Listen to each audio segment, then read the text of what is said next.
안녕하세요. 로봇으로 철학하기 2강 인간과 로봇의 경계를 시작하겠습니다.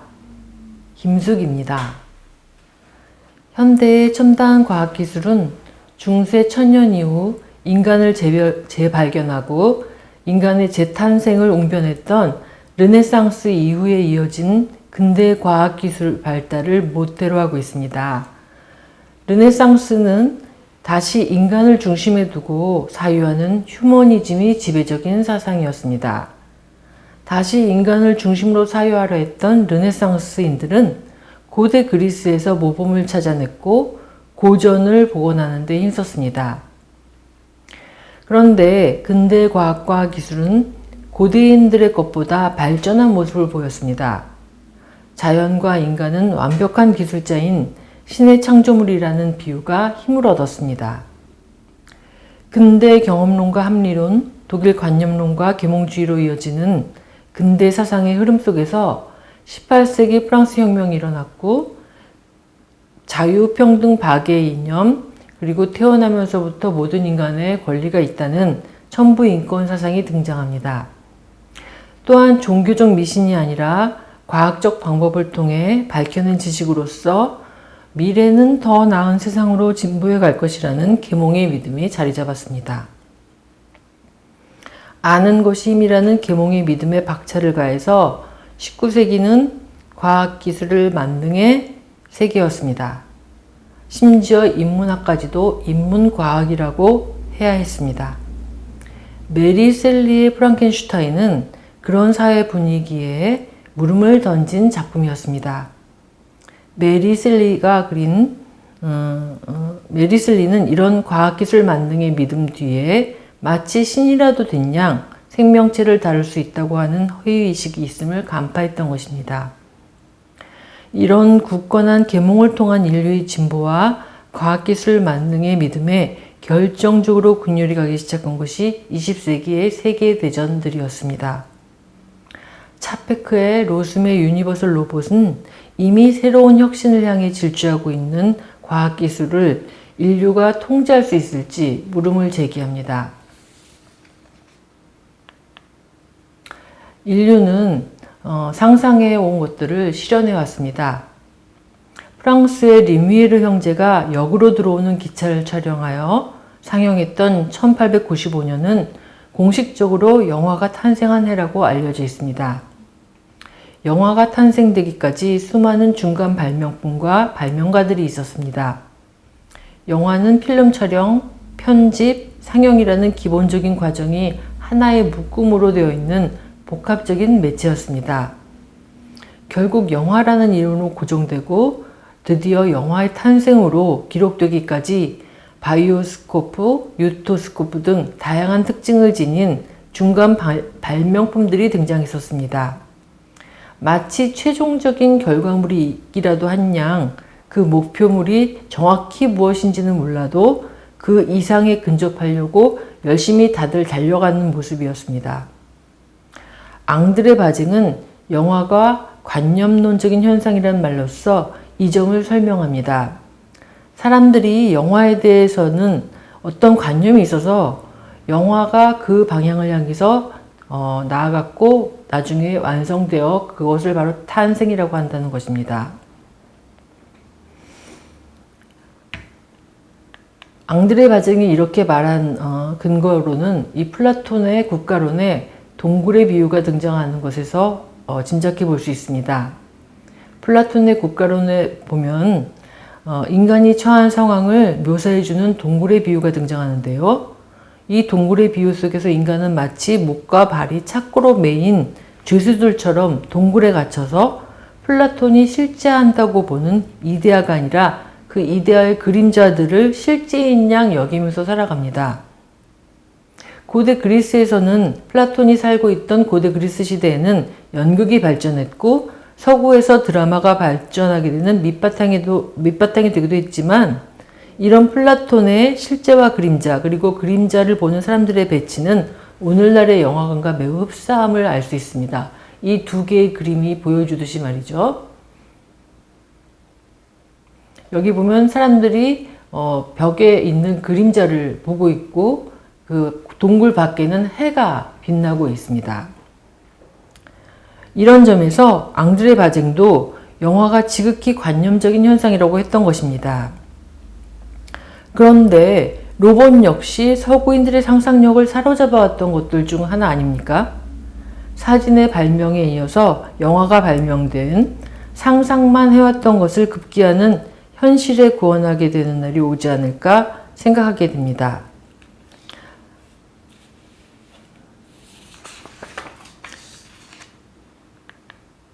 그런데 로봇이라는 이름을 처음 명명했던 차페크가 그 이름으로 원래 비유하고자 했던 것은 노예처럼 부려지는 노동자들이었습니다.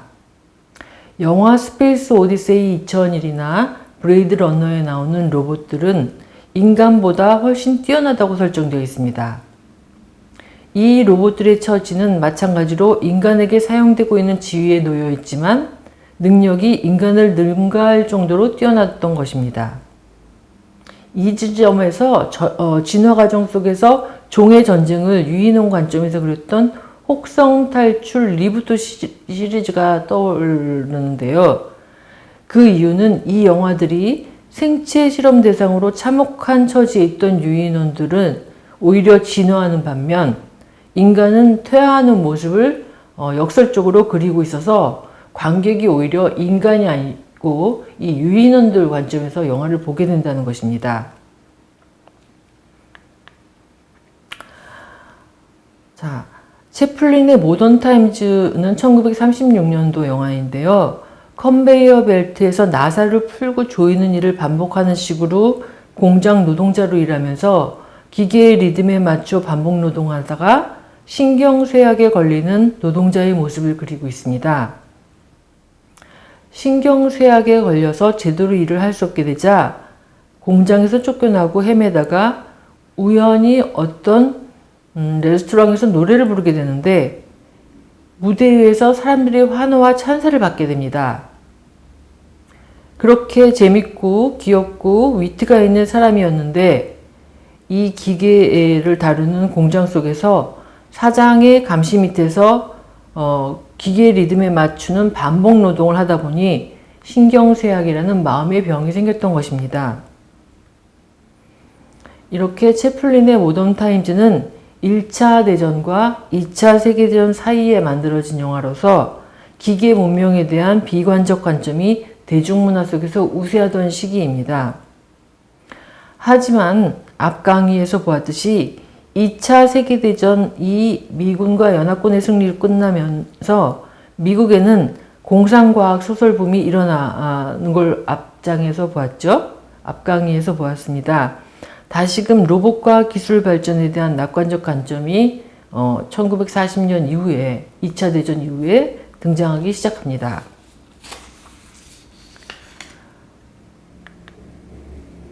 제가 어린 시절 텔레비전에서 보았던 600만 불의 사나이나 특수공작원 소모즈 같은 70년대 드라마는 바로 이런 낙관적인 관점을 배경으로 기계와 인간이 합체된 사이보그를 오히려 환영하는 분위기를 조성하는 것입니다. 이런 사이보그들이 정부 비밀요원이라는 점은 이 사이보그의 출현 뒤에 정부의 국방정책이 뒷받침되어 있었음을 암시합니다.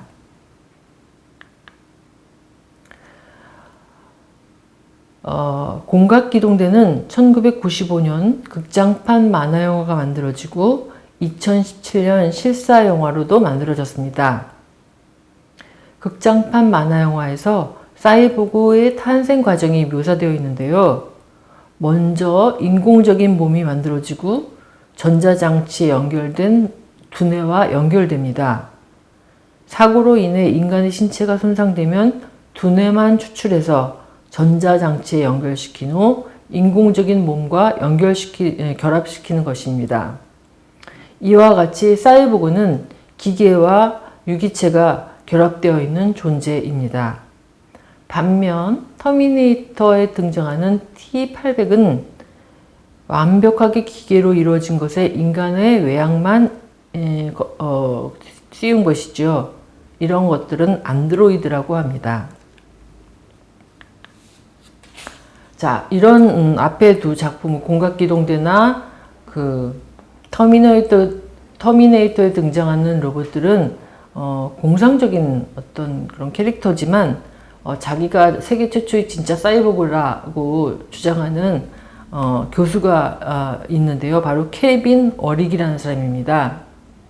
이 사람은 1998년에 유리관에 들어있는 실리콘 칩을 자신의 팔에 이식해서 컴퓨터에 연결하고 그 컴퓨터가 반응하는 그런 실험을 했습니다.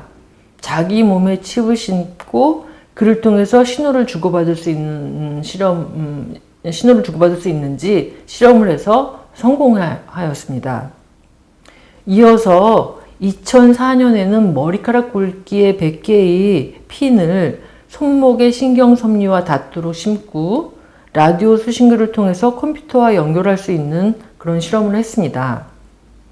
이 케빈 워릭 교수는 이를 통해서 두뇌와 손 사이를 오가는 신경 자극이 전송되고 이 신호들이 컴퓨터로 복사되고 이렇게 컴퓨터와 연결된 워릭이 다른 방에 로봇팔을 작동시키거나 바다 건너에 있는 연구실에 있는 로봇의 팔을 원격 작동시키는 등의 일을 성공해냈습니다.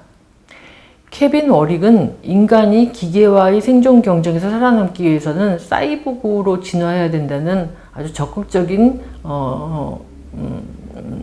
입장을 가진 사람입니다. 그래서 이렇게 자기 몸을 실험 대상으로 해서 입증을 하려고 했던 것이죠. 이 케빈 워릭 교수가 자기의 이 주장을 증명하기 위해서 자기 몸을 자발적으로 실험했던 것과 달리 이 휴 허라는 MIT 교수는 원래 암벽 등반을 되게 좋아했는데 어느 겨울에 빙벽 등반을 하다가 발에 동상이 걸려서 쉽게 무릎 아래가 잘리게 되었습니다. 근데 워낙 암벽 등반을 좋아하여서 불굴의 위지로 어떻게 하면 이 위족을 내 몸과 자연스럽게 연결될 수 있을까 연구하여서 저와 같이 생체 물리학 공학을 전공해서 신경계에 연결된 로봇 다리를 개발해냈습니다. 이 휴어 교수는 이 그림에서 보는 것처럼 이렇게 의족을 하고서도 암벽 타기를 하는 등의 어떤 실제 기능이 잘 되는 그런 의족을 자기 몸과 결합함으로써 어떤 이 사람 역시 진짜 사이보그 아니냐 이렇게 얘기들을 하게 되는데요. 하지만 휴어 교수 자신은 아직 자기는 사이보그는 아니다 라고 말하고 있습니다. 왜냐하면 이 로봇 다리로 풀밭을 걸을 때 이 풀밭의 감촉을 느낄 수 없기 때문입니다. 철학에서는 이런 주관적인 감각, 풀밭을 감촉을 느낀다든지 무슨 커피 향을 냄새를 느낀다든지 하는 것을 감각질이라고 하는데요. 아직 그런 것들이 자기 스스로 자기 발로 경험할 수 없기 때문에 이것은 의수이지 아직 합체가 완벽하게 된 사이보그라고는 할 수 없다라는 것이죠. 하지만 휴허 교수는 미래에는 모든 인간의 신체 장애가 극복되고 자신이 감각질도 느낄 수 있을 만큼 발전하여서 신체의 한계에서 해방되기를 바라고 있습니다. 또 이 스텔락이라는 유명한 행위 예술가가 있는데요. 이 사람은 이 사진 왼쪽에 있는 것은 일본 도쿄에서 다리와 복부 근육의 전극으로 감지되는 근전도 기록기 신호를 통해서 이 세 번째 기계팔을 연결을 했어요. 그래서 자기 팔 2개와 이 세 번째 팔이 무대 위에서 이렇게 상연되는 퍼포먼스를 벌이게 되었는데요. 이 다리와 복부 근육은 팔을 통제하는 데 사용되는 그런 근육들이 아니기 때문에 그 부위로 오는 신호들을 받아서 세 번째 이 기계팔이 스텔라의 원래 두 팔과 완전히 독립적인 그런 움직임을 보여주었습니다. 스텔락은 이 공연을 몇 년에 걸쳐 진행한 후에 특별한 노력이나 의식적 집중 없이 이 기계팔을 직관적으로 작동시킬 수 있게 되었다고 말하고 있습니다. 이 스텔락이라는 퍼포먼서는 이후에도 다양한 레퍼토리를 통해서 신체 기계 행위자 사이의 가능한 관계들을 탐구하였습니다. 또 생트 오를랑의 테크노바디는 다음과 같은 내용입니다. 생트 오를랑은 자신의 성형수술 장면을 인터넷으로 생중계하고 성형수술로 변형된 자신의 몸을 또 변형 가능성을 지닌 테크노바디로서 강조하는 어떤 재생 프로젝트를 수행한 행위미술가입니다. 이 사람의 왼쪽 그림에 보면 세상에서 가장 멋진 이마에 모나리자의 이마, 비너스의 턱, 이런 식으로 세상에서 제일 멋진 것들을 따다가 자기 얼굴로 그대로 성형을 했을 때 그게 어떤 모습이 될까 하는 것들을 재생 프로젝트로 실제 시연하게 된 것입니다. 그를 통해서 이런 생각, 누구의 이마가 멋있으니까 그렇게 해야 되겠다라든지 누구 코가 멋있으니까 내 코도 그렇게 만들어야 되겠다든지 이런 생각의 부조리함을 비판하게 된 것입니다. 나중에는 더 성형수술을 할 수 없게 되자 이런 식으로 디지털 성형수술을 하는 그런 시도를 했는데요. 오른쪽 아래 그림이 바로 그런 그림입니다. 진짜 사이보그, 그러니까 휴허 교수나 그 케빈 어릿 같은 사람으로 인해서 혹은 스텔락의 퍼포먼스 실험 시도 같은 것을 통해서 정말 인간과 기계 간의 경계가 사라지는 것일까요? 물론 휴허 교수는 자신의 로봇 다리가 감각질을 구현하고 있지 않기 때문에 아직 사이보그가 아니다라고 말하고 있습니다. 도나 해러웨이라는 여성 철학자가 있는데요. 1985년에 사이보그 선언을 발표했습니다. 이 선언에서 도나 해러웨이가 말하는 사이보그는 성차별 사회를 극복하기 위한 어떤 사회 정치적인 상징입니다. 해러웨이가 이런 선언을 하게 된 배경에는 20세기 후반의 기술 논리가 모든 유기체적 자연주의적 입장의 재고를 요구한다고 보았기 때문입니다. 이미 인간이 기계와 합치된 혼종으로서 사이보그다 라는 선언으로 기존에 이원적으로 대립되어 있던 것들이 이왕 무너지고 있는 바 오히려 선도적으로 새롭게 잠재된 가능성을 찾자는 상징적인 선언이었습니다. 자, 이렇게 어떤 사이보그 선언이 나오고 자기 몸에 칩을 이식하고 이런 분위기 속에서 한편으로는 로봇이 인간을 대신한다든지 로봇이 인간을 대신 돌본다든지 혹은 인간보다 더 나은 인간들이 등장하는 그런 드라마들과 그리고 현실 속에서의 구현된 것들이 나오게 되는데요. 왼쪽은 그 가사일을 돕는 바이센테니얼맨의 가사도우미 로봇이고 오른쪽은 팩봇이라고 해서 실제로 군사 업무에 참여해서 폭탄 제거를 맡았던 그 로봇입니다. 근데 이 폭탄 제거 로봇 때문에 목숨을 많이 구하게 되었겠죠, 군인들이. 그래서 군인들은 이 폭탄 제거 로봇인 팩봇이 낡게 되면 이 로봇을 버리지 말고 수리해서 계속 함께 같이 일하게 해달라 이렇게 요청을 했다고 합니다. 이렇게 인간을 돌보는 기계로 치료용 반려로봇 파로, 간호로봇 로베어 이런 것들이 있고 왼쪽에 있는 파로는 무척 효과가 좋아서 임상 효과가 좋아서 사람들이 할머니나 환자들이 이 파로 로봇으로 인해서 우울증 치료 같은 것들이 많이 되었다고 합니다. 이렇게 인간의 일을 대신하고 인간에 의해 사용되기만 하던 로봇이 오히려 인간보다 더 인간적이게 된다는 역설적인 상황을 그려낸 영화가 바로 브레이드 러너죠. 왼쪽에 있는 그 로이의 죽기 전에 한 말은 영화 역사상 아름다운 대사 중에 하나로서 오히려 이 영화 속에서는 이 자신 로이를 만든 타이릴사의 사장보다 더 인간적이고 매력 있는 그런 캐릭터로 그려주고 있습니다. 자, 이렇게 산업혁명 이후로 노예와 자유인 사이의 기계라는 제3의 노동력이 등장했고, 채플린의 모던 타임즈가 사람이라면 기계와 자동화된 산업 현장에 적응하지 못할 것이라고 보는 비관적인 관점을 보여주었죠. 역시 1차 대전과 2차 대전 사이에 얼추 비슷한 시기에 만들어진 올더스 헉슬리의 멋진 신세계 역시 매우 비관적인 디스토피아적 관점을 보입니다.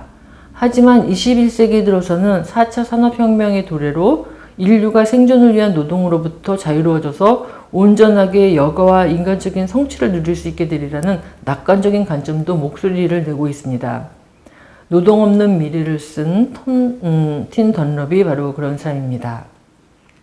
이렇게 낙관적 관점과 비관적 관점은 그 시대의 분위기가 어떤지에도 많은 영향을 미치게 되는 것 같습니다.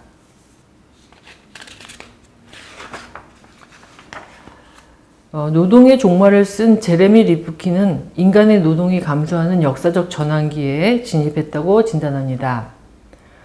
더 많은 노동이 값싸고 효율적인 기계로 대체되고 있다는 겁니다. 이로 인해서 극소수 엘리트와 영구 실업자 집단으로 사회가 양극화되고, 따라서 지금은 노동의 종말로 인한 파급과 사회의 양극화를 피하기 위한 대안을 적극적으로 모색할 시기이며, 생산성, 효율성, 기술 혁신 그런 것만을 중시하는 시장 중심 사고에서 벗어나서 진정의 인간다움이 무엇인지 고민할 시기라고 강조하였습니다.